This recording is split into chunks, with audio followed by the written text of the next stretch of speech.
भाई जितना ज़्यादा आप स्वीट बनते हो ना, उतना ही ज़्यादा वो आपको इग्नोर करती है, नखरे दिखाती है। लेकिन जैसे ही आप अपने अंदर एक बैड बॉय टाइप एनर्जी लेकर आते हो ना, गेम पूरी तरीके से बदल जाता है। उल्टा वो आपको चेस करने के लिए मजबूर होती है। इसीलिए आज की इस वीडियो में मैं आपको जो बैड बॉय का लड़कियों से बातचीत करने का जो मेथड होता है ना, स्टेप बाय स्टेप फॉर्मूला बताने वाला हूं कि कैसे जो बैड बॉयज होते हैं वो लॉन्ग टर्म में लड़कियों को इंटरेस्टेड बनाए रख पाते हैं। इस वीडियो में आपको बहुत सारे सवालों के जवाब मिलेंगे कि बैड बॉयज से लड़कियां क्यों अट्रैक्ट होती हैं, उनका आई कॉन्टैक्ट गेम क्या होता है, अप्रोचिंग फॉर्मूला क्या होता है, स्ट्रेटजीज क्या होती हैं और कौन सी ऐसी वो ट्रिक्स का यूज करते हैं कॉन्वर्सेशन के दौरान, कम्युनिकेशन के दौरान कि लड़कियां उनसे अट्रैक्ट हो जाती हैं, उनमें इंटरेस्ट दिखाने लगती हैं। और साथ ही मैं कुछ बोनस टिप्स भी दूंगा और प्रैक्टिकल जिसे कहते हैं सॉल्यूशंस भी बताऊंगा कि आप रियल लाइफ में इसे कैसे अप्लाई कर सकते हो। और मैं प्रॉमिस करता हूं ये वीडियो आपके लिए अब तक का सबसे ज्यादा वैल्यूएबल वीडियो होने वाला है, क्योंकि इसमें मैंने जितनी इंफॉर्मेशन ऐड कर दी है ना, उतनी मैंने शायद ही अभी तक किसी में करी हो। तो अगर आप अपनी डेटिंग लाइफ को बेहतर बनाने के लिए तैयार हो और एक बैड बॉय माइंडसेट को डेवलप करने के लिए तैयार हो,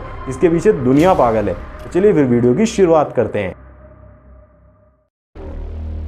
तो सबसे पहले यही जानते हैं कि जो ज्यादातर गर्ल्स होती है ना, वो हमेशा बैड बॉयज से क्यों अट्रैक्ट होती हैं, इसके पीछे की उनकी साइकोलॉजी क्या होती है।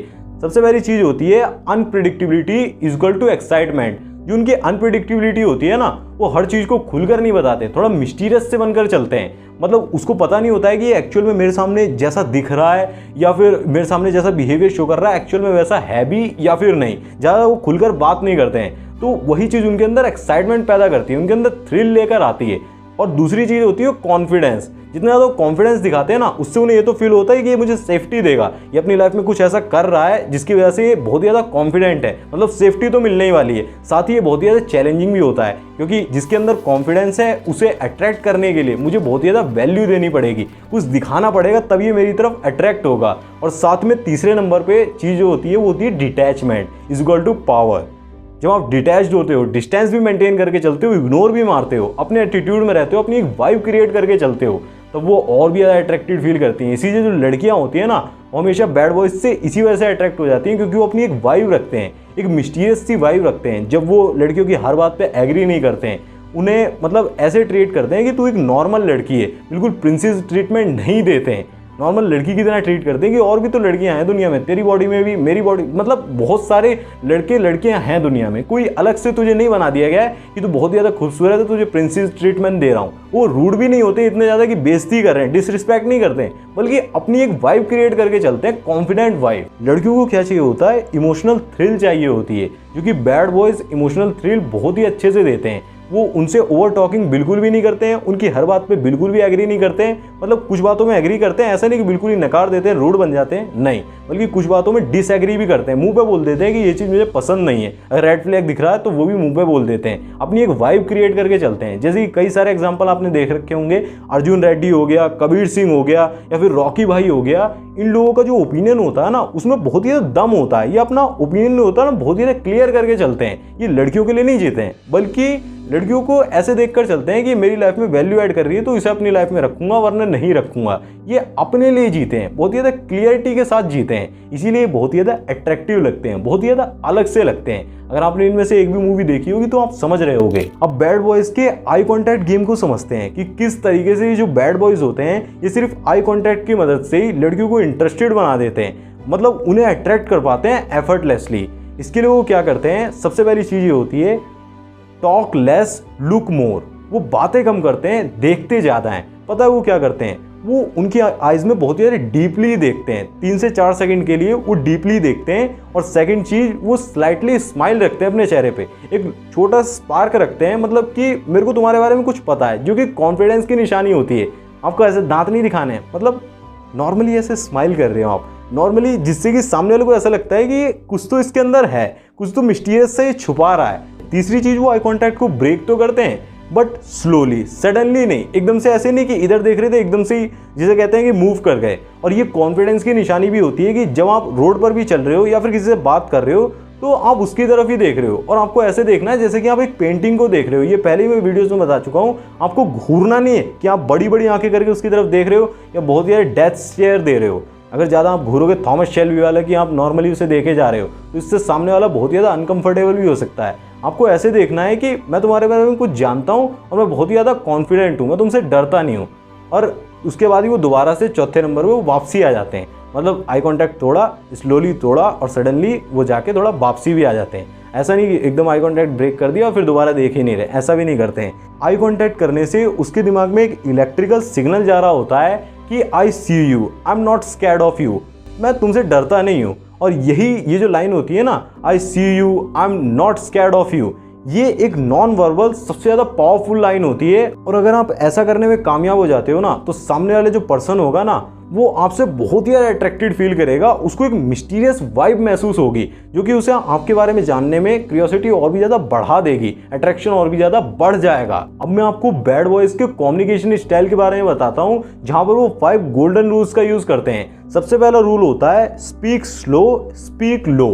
आपको स्पीड को बहुत ही ज़्यादा कम रखना है, जल्दी जल्दी बड़बड़ाना नहीं है। इससे क्या होता है, सामने वाले को आप बहुत ही ज़्यादा अनकंफर्टेबल नजर आते हो और नर्वस नजर आते हो। इसकी वजह से आपको स्पीड को बहुत ही ज़्यादा लो रखना है, क्योंकि ये कंट्रोल को दिखाता है। और साथ ही आपको बहुत ही लो पिच के साथ बोलना है, क्योंकि loudest person in the room are not the strongest person in the room. ये फैक्ट आपने जरूर से सुना होगा कि रूम के अंदर जो सबसे ज़्यादा चिल्ला रहा होता है, सबसे तेज आवाज में बात कर रहा होता है, वो कभी भी सबसे ज़्यादा स्ट्रॉन्गेस्ट पर्सन हो ही नहीं सकता है। सेकंड रूल होगा less words equal to more impact. Over explain भी मत करो कि हर चीज़ को डिटेल में बताने ही बैठ गए। इसकी बजाय एक लाइन बोलो, 1 line equal to more power. ये आपकी पावर को शो करेगा। और हमेशा एक चीज़ याद रखो, रूम के अंदर जिस भी टेबल पर आप बैठे हो, जिस भी ग्रुप के साथ आप खड़े हुए हो, जहाँ पर भी बातचीत कर रहे हो, सबसे लास्ट में अपना ओपिनियन देने की कोशिश करो। और एक ट्रिक मैं आपको यहाँ पर बता देता हूँ, अगर आप पावर को दिखाना चाह रहे हो, ऐसा दिखाना चाह रहे हो कि आप ही सबसे ज़्यादा बुद्धिमान हो, आप ही सबसे ज़्यादा पावरफुल हो पूरे ग्रुप के अंदर, तो उस ग्रुप में नोटिस करो सबसे ज़्यादा उस समय कौन पावरफुल दिख रहा है। जो भी उस ग्रुप में सबसे ज़्यादा बड़ा है, सबसे ज़्यादा पावरफुल है ना,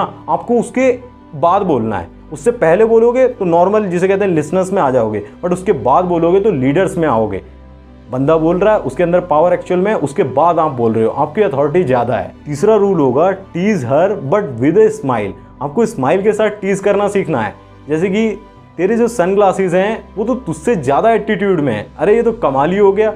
ऐसी लाइन आपको बोलनी है, बट आपके चेहरे पर एक वाइब होनी चाहिए कि आप फनी वे में उसे टीज कर रहे हो। अगर वो बुरा मान गई तो फिर आपका काम नहीं बनेगा। फोर्थ रूल है नो वैलिडेशन सीकिंग। वैलिडेशन का पीछा बिल्कुल नहीं करना है। उसको बोल देना है कि मुझे नहीं पता कि तुम्हें क्या पसंद है, बट मुझे जो पसंद है ना, मैं उसी के हिसाब से अपनी लाइफ को जीता हूँ, वही करता हूँ। मैं अपने प्रिंसिपल्स के हिसाब से लाइफ को जीता हूँ। वो अगर कह रही है कि ये मत पहनो, ये मत करो, ये उससे बात मत करो, ये मत, सीधा बोल दो कि मैं अपने हिसाब से चलता हूँ। अगर मैं तुम्हें कोई काम करने के लिए बोल रहा हूँ, तुम्हें वो पसंद नहीं है, तुम भी मत करो, बट मुझे कंट्रोल करने की कोशिश मत करो। ये बैड बॉय एटीट्यूड होता है। रूल नंबर 5 होगा चैलेंज हर सब्टली। उसे आप एक लाइन बोल सकते हो, क्या तुम बहुत ही ज्यादा बोरिंग हो? मुझे अभी तक तो नहीं लग रहा, लेकिन हो भी सकती हो, क्या पता। ऐसे बोलने से उसके अंदर बहुत ही ज्यादा क्यूरियोसिटी पैदा होगी। ये लाइन जो है ना, उसको एकदम से ट्रिगर करेगी कि अरे आज तक किसी ने मेरे को बोरिंग नहीं कहा, इस बंदे को कैसे मैं बोरिंग लग रही हूँ, इसमें कुछ तो अलग बात है। अब मैं आपको बैड बॉयज़ के अप्रोचिंग फार्मूला के बारे में बता देता हूँ कि किस तरीके से जब वो किसी लड़की से बातचीत स्टार्ट करते हैं ना, तो वो किस तरीके से एटीट्यूड को मेंटेन करते हैं और क्या क्या चीज़ें वो अप्लाई करते हैं, जिसकी वजह से लड़कियाँ तुरंत से उन्हें चेस करने के लिए मजबूर होती हैं, उनमें बहुत ज़्यादा इंटरेस्ट शो करती हैं, फिजिकली अट्रैक्टेड भी हो जाती हैं। वो शार्क टेक्निक का यूज़ करते हैं। एस का मतलब होता है smile lightly, confident smart but not forced grind. मतलब स्माइल तो आपको कॉन्फिडेंटली करनी है, बट फोर्स्ड बिल्कुल भी नहीं लगनी चाहिए। एच का मतलब होगा hold eye contact, show distance and calmness, लेकिन बिल्कुल भी जिसे कहते हैं स्टेयर नहीं करना है, घूरना बिल्कुल भी नहीं है। ए का मतलब होगा approach slowly, walk relaxed not rushed. जल्दबाजी बिल्कुल भी नहीं करनी है, आराम से बातचीत की शुरुआत करो ना, कहाँ जल्दी में जाना है। आर का मतलब होगा relax your shoulder, show calmness not anxiety. जब आपके कंधे जो होते हैं ना, वो बहुत ज़्यादा रिलैक्स दिखते हैं, वो काफ़ी ज़्यादा जिसे कहते हैं कॉन्फिडेंस को दिखाते हैं। तो आपको कंधों को चौड़ा भी रखना है और साथ में रिलैक्स करके भी रखना है कि सामने जो भी पर्सन है, मुझे कोई फ़र्क नहीं पड़ता है कि वो क्या है, बट मैं अपने आप में बहुत कुछ हूँ, ये मुझे पता है। के का मतलब होगा kick start with A statement. तुम काफ़ी ज़्यादा कॉन्फिडेंट लगती हो, not a question A statement. मतलब क्वेश्चन की तरह नहीं बोलना है, एक सिंपल सी स्टेटमेंट की तरह। तुम काफ़ी ज़्यादा जिसे कहते हैं ब्यूटीफुल सी लगती हो या फिर कॉन्फिडेंट लगती हो। अभी जो मैंने आपको ये शार्ट टेक्निक बताई है ना, इसके बारे में आप गूगल पे भी सर्च कर सकते हो। ये one of the best technique होती है किसी भी लड़की को अप्रोच करने के लिए। ये एक बैड बॉय टाइप को दिखाती है, जैसे कहते हैं आप बैड बॉय एटीट्यूड को लेकर किसी लड़की को अप्रोच करते हो। और इसकी मैं गारंटी दे सकता हूँ कि ये आपकी लाइफ में 100% वर्क करेगा। बस आप अप्लाई सही से कर पाओ, वो आपके ऊपर पूरी तरीके से डिपेंड करता है। अगर आपके अंदर कॉन्फिडेंस ही नहीं होगा तो ये बिल्कुल भी काम नहीं करेगा। इसीलिए जो चीज़ें बता रहा हूँ ना कि आपको रश नहीं करना है, अचानक से जल्दबाजी नहीं करनी है, उनको आपको ध्यान में रखना है। ये टोटली एक फॉर्मूला है, चाहे तो आप स्क्रीनशॉट भी ले सकते हो। अब मैं आपको रियल लाइफ की कुछ कम्युनिकेशन ट्रिक्स के बारे में बताता हूँ जो कि गर्ल्स को अट्रैक्ट करने में बहुत ही ज़्यादा यूजफुल होती हैं। ये कुछ ऐसी वन लाइनर हैं जो कि अगर आप यूज़ करते हो ना टेक्स्ट पे भी या फिर कॉल पर या फिर रियल में आप मिल रहे हो, तो ये एक्चुअल में अट्रैक्शन को बिल्ड करेंगी। सबसे पहली चीज़, कोल्ड रीड हर। जैसे कि आप बोल सकते हो कि तुम इंट्रोवर्ट हो ना बट तुम ओवर थिंक करती हो। इससे ज़्यादातर जो होता है ना कि 70% लड़कियां रिलेट जरूर से ही करेंगी। इंट्रोवर्ट वो अपने आप को मानती होंगी और साथ में आप बोल दोगे कि ओवर थिंक करती हैं, और लड़कियां तो ओवर थिंक करती हैं। ये तो नेचुरल सा ही फैक्ट है। सेकंड चीज़ होगी स्टोरी ट्रिगर। जब भी आप कोई बात बताना चाह रहे हो ना, कोई इंपॉर्टेंट बात होगी या फिर कुछ भी बात स्टार्ट करना चाह रहे हो, तो ये बोलकर स्टार्ट करो कि कल पता है एक अजीब सी चीज़ हुई। इससे क्या होगा, क्यूरियोसिटी बहुत ही ज़्यादा बढ़ जाएगी। उसके बाद अपनी बात को स्टार्ट करो, फिर देखना वो आपको इग्नोर बिल्कुल भी नहीं करेगी, फुल अटेंशन के साथ ही आपकी बात को सुनेगी और पूरी कॉन्वर्सेशन को साथ में लेकर चलेगी। तीसरी ट्रिक, साइलेंट पॉजेस का यूज़ करना सीखो।